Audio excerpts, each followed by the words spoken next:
تو حضرت امیر معاویہ رضی اللہ تعالیٰ اپنے دور میں لوگ ان کی شہادت، ان کی وفات پر کنڈے منا کر خوشیاں مناتے ہیں کہ امیر معاویہ دنیا سے چلے گئے۔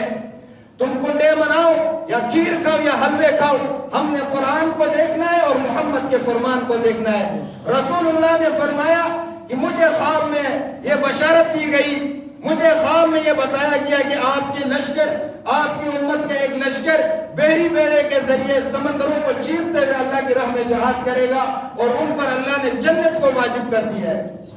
اور امیر معاویہ رضی اللہ تعالیٰ عنہ نے بحری جہاز تیار کر کے سمندروں کو چیرتے ہوئے رومیوں کو شکست دی اور روم کو فتح کیا ہے۔ اور بحری بیڑے کا موجب سب سے پہلے امیر معاویہ ہے، جن کو پر اللہ نے جنت کو واجب کیا ہے۔